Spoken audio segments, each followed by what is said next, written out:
رسول الله رسول الله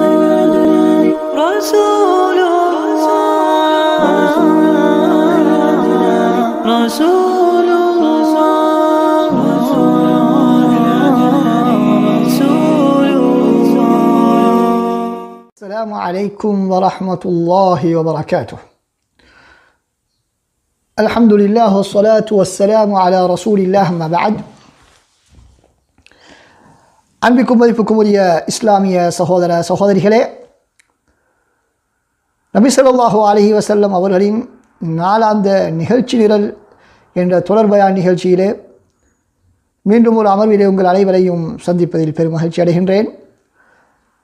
அன்புக்குரிய இஸ்லாமிய சகோதர சகோதரிகளே, இதுவரைக்கும் நாம் நபி ஸல்லல்லாஹு அலைஹி வஸல்லம் அவர்கள் அதிகாலையில் சுபஹ தொழுகைக்காக விழித்ததிலிருந்து மக்ரிபுடைய தொழுகை தொழும் வரைக்கும் எவ்வாறான நடவடிக்கைகளில் ஈடுபடுவார்கள் என்பதை நாம் பார்த்து வந்திருக்கின்றோம்.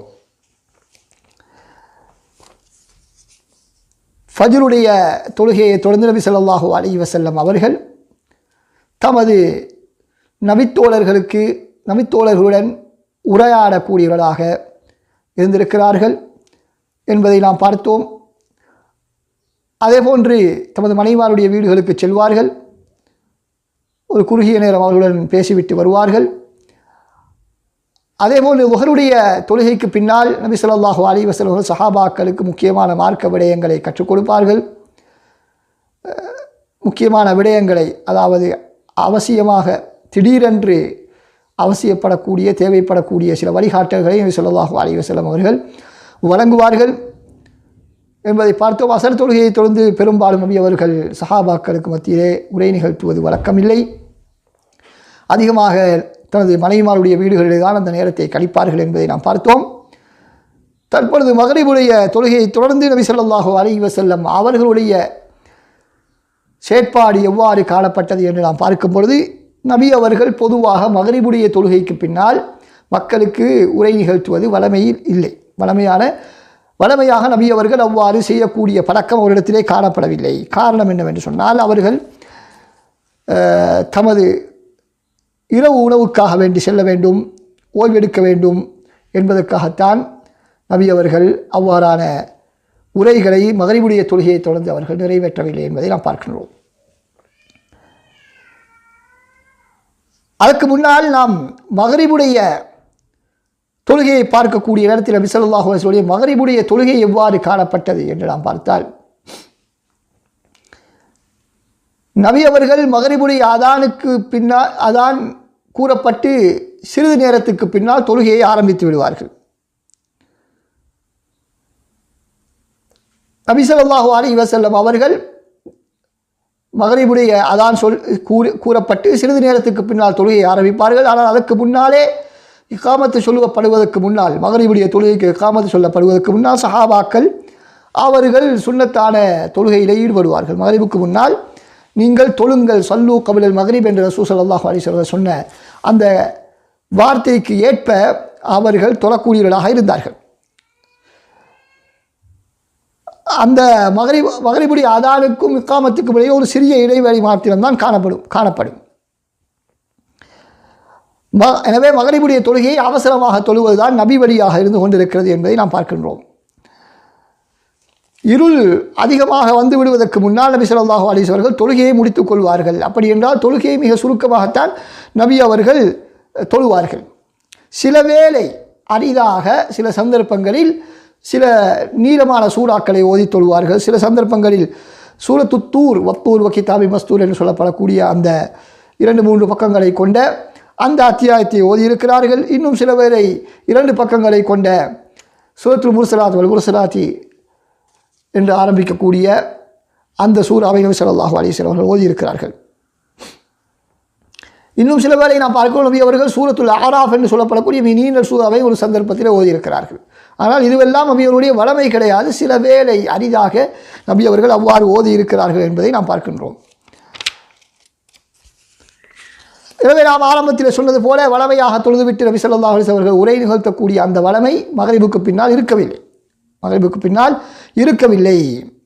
மகரிபுடைய தொழுகையை தொழுதுவிட்டு நபி அவர்கள் தனது வீட்டுக்கு சென்று 2 ரக்காத்துகள் சுன்னத்துகள் தொழுவார்கள். 2 ரக்காத்துகள் சுன்னத்துகள் தொழுவார்கள். ஏனைய தொழுகைகளுக்கு முன்னால் நபி ஸல்லல்லாஹு அலைஹி வஸல்லம் அவர்கள் சுன்னத் தொழக்கூடியவர்களாக இருந்தார்கள் என்பதை பார்த்தோம். ஆனால் மகரிபுக்கு முன்னால் நபி அவர்கள் தொழக்கூடிய வளமை இருக்கவில்லை. ஆனால் சஹாபாக்கள் தொழுவார்கள். நபி அவர்களுடைய அனுமதி இருந்தது. அதற்கு நபி அவர்களுடைய அனுமதி இருந்ததன் காரணமாக அவர்கள் தொழுதார்கள். அதற்கு பின்னால் மகரிபுடைய தொழுகைக்கு பின்னால் தான் அவர்கள் பொதுவாக என்ன செய்வார்கள்? இரவு உணவு உண்ணக்கூடியவர்களாக இருந்திருக்கிறார்கள். பெரும்பாலும் சஹாபாக்களை பார்த்து நபி ஸல்லல்லாஹு அலைஹி வஸல்லம் அவர்கள் என்ன சொல்வார்கள்? யாராவது ஏழைகள் வந்திருந்தால் அவர்களை உங்களுடன் அழைத்து கொண்டு சென்று நீங்கள் அவர்களுக்கு விருந்து கொடுங்கள் என்பதாக நபி அவர்கள் அவர்களுக்கு பணிப்பார்கள். மன்கான ஐந்தஹு தாமுஸ்தின், யாரிடத்தில் இருவருக்குரிய உணவு இருக்குமோ அது அவர் 3 பேரை இன்னொருவரை சேர்த்து கொண்டு செல்லுங்கள். 2 பேருக்குரிய உணவு உங்களுடைய வீட்டில் இருந்தால் 3வது இன்னொருவரை நீங்கள் அழைத்து கொண்டு செல்லுங்கள்.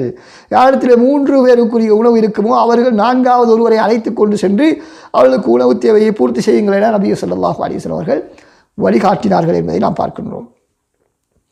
நபி ஸல்லல்லாஹு அலைஹி வஸல்லம் அவர்கள் சில வேளை தமது வீட்டிலே உணவு இருந்தால் தன்னுடன் 10 பேர்களை கூட அழைத்து கொண்டு செல்லக்கூடிய வளமை இருந்தது. ஆனால் சில வேளை ஸல்லல்லாஹு அலைஹி வஸல்லம் வீட்டிலே எந்த விதமான உணவும் இருக்க மாட்டாது. வெறுமனே பேரித்தம்பலமும் நீரும் மாத்திரம்தான் இருக்கும். பல நாட்கள் சென்றாலும் கூட சில வேளை நபிகளுடைய வீட்டிலே அடுப்பு எரிய மாட்டாது என்பதை நாம் பார்க்கின்றோம். அப்படியான ஒரு சாதாரண ஒரு வாழ்க்கையைத்தான் நபி அவர்கள் வாழ்ந்திருக்கிறார்கள். அவர்களுக்கு ஆடம்பரமான சொகுசான வாழ்க்கையை வாழ முடியாமல் இல்லை, அதற்கான வசதியும் இல்லாமல் இருந்தாலும் ஸல்லல்லாஹு அலைஹி வஸல்லம் அவர்கள் இப்படியான ஒரு ஏழ்மையான ஒரு வாழ்க்கையை நபி அவர்கள் தேர்ந்தெடுத்தார்கள் என்பதை நாம் பார்க்கின்றோம். எனவே தன்னிடத்திலே வசதி வாய்ப்புகள் இல்லை என்பதற்காக வேண்டி சிக்கனமாக வாழக்கூடியவருடைய சிறப்பு வேறு. தன்னிடத்தில் வசதி வாய்ப்புகள் இருந்தாலும் உலகத்தை அனுபவிப்பதற்கான வாய்ப்புகள் இருந்தாலும் அந்த நேரத்திலும் சிக்கனமாக நடுநிலையை பேணி வாழ்வது என்பது சிறப்புக்குரியது என்பதை நாம் புரிந்து கொள்ள வேண்டும். அப்படித்தான் நபி ஸல்லல்லாஹு அலைஹி வஸல்லம் இருந்தார்கள். நபி அவர்கள் விரும்பியிருந்தால் மிக பெரும் ஒரு ஆடம்பர வாழ்க்கை வாழ்ந்திருக்கலாம். ஆனால் அவர்கள் அப்படி வாழவில்லை. மிகவும் எளிமையான ஒரு வாழ்க்கையை தான் நபி அவர்கள் வாழ்ந்திருக்கிறார்கள். நபி ஸல்லல்லாஹு அலைஹி வஸல்லம் வழக்கம் உணவை கீழே வைப்பது தான், கீழே வைத்து உண்ணுவது தான் நபி ஸல்லல்லாஹு அலைஹி வஸல்லம் அவர்களுடைய வழக்கமாக இருக்கிறது. அதே போன்று நபி ஸல்லல்லாஹு அலைஹி வஸல்லம் உணவு முன்வைக்கப்பட்டால் முதலாவதாக பிஸ்மில்லா என்று கூறி அந்த உணவை உண்ணக்கூடிய வழக்கம் இருந்தது. தனக்கு முன்னால் உள்ளவற்றை மாத்திரம் எடுத்து உண்பார்கள். 3 விரல்களைத்தான் நபி அவர்கள் பயன்படுத்தி உண்ணுவது வழக்கம். அதே போல அந்த சாப்பாட்டு தட்டிலே இருந்து ஓரப்பகுதியில் இருந்து தான் உண்ணுவதற்கு நபி ஸல்லல்லாஹு அலைஹி வஸல்லம் அவர்கள் வழிகாட்டியிருக்கிறார்கள்.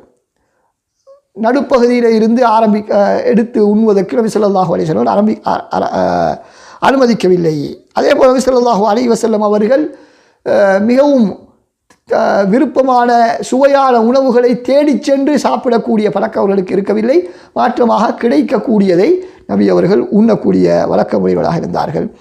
அந்த உணவுக்காக வேண்டி அதிகமான நேரத்தை செலவழித்து அந்த உணவை தயாரித்து அதற்கு நேரம் செலவழிப்பதை நபி ஸல்லல்லாஹு அலைஹி வஸல்லம் வழமையாக கொண்டிருக்கவில்லை. நபி ஸல்லல்லாஹு அலைஹி வஸல்லம் உணவு உண்பதற்காக உட்கார்ந்தாலும் கூட அந்த இடத்திலும் நபி அவர்கள் உணவு உண்ணக்கூடிய ஒழுக்கங்கள், ஏனைய முக்கியமான மார்க்க விடயங்கள் தேவைப்படக்கூடிய இடத்திலே அந்த இடத்திலும் நபி அவர்கள் அது சம்பந்தமான சில அறிவுரைகளை பேச்சுக்களை பேசுவார்கள்.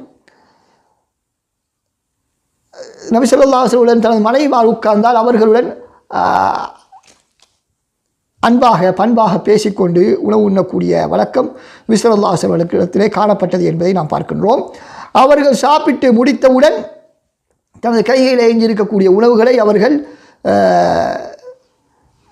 சாப்பிடுவார்கள். அதனை எதனையும் வீணாக்க மாட்டார்கள். அதே போல சாப்பாட்டு தட்டை வலித்து எதனையும் வைக்காமல் சாப்பிடுமாறு நபி ஸல்லல்லாஹு அலைஹி வஸல்லம் அவர்கள் வழிகாட்டியிருக்கிறார்கள். காரணம் என்ன? உங்களுடைய உணவிலே எந்த பகுதியிலே பரக்கத் இருக்கிறது என்பது உங்களுக்கு தெரியாது. சில வேளை உங்களுடைய கைவிரல்களில் இருக்கக்கூடிய உணவில் இருக்கலாம், அல்லது நீங்கள் பாத்திரத்தில் விட்டுவிடக்கூடிய அந்த உணவில் இருக்கலாம். எனவே எதனையும் நீங்கள் விட்டு வைக்காமல் முழுமையாக சாப்பிட்டு முடியுங்கள் என்று நபி ஸல்லல்லாஹு அலைஹி வஸல்லம் அவர்கள் வழிகாட்டியிருக்கிறார்கள். அப்படி உணவு உண்ட பின் நபி ஸல்லல்லாஹு அலைஹி வஸல்லம் அல்ஹம்துலில்லாஹி ஹம்தன் கஸீரன் தய்யிபன் முபாரக்கன் ஃபீஹி غير مكفي ولا مودع ولا مستغنى عنه ربنا என்ற துஆவை ஓதக்கூடியவர்களாக இருந்தார்கள். சாப்பிட்டு முடிந்ததன் பின்னாலும் அதே போல ஏதாவது பால் அருந்தினால் அதற்கு பின்னாலும் நபி அவர்கள் தனது வாயை நீரை விட்டு கழுவக்கூடிய வளமை இருந்தது என்பதை நாம் பார்க்கின்றோம். இன்ஷா அல்லாஹ் அடுத்த வகுப்பிலே நபி ஸல்லல்லாஹு அலைஹி வஸல்லம் உடைய இஷா தொழுகைக்கான தயாரிப்பு எப்படி காணப்பட்டது, அதற்கு பின்னரான அவருடைய நிலைமை எப்படி இருந்தது என்ற விடயங்களை உங்களுடன் கலந்து கொள்ள இருக்கின்றோம். அதுவரைக்கும் உங்களிடமிருந்து விடை பெற்றுக் கொள்கிறோம். அஸ்ஸலாமு அலைக்கும் வரஹ்மத்துல்லாஹி வபரகாத்துஹு.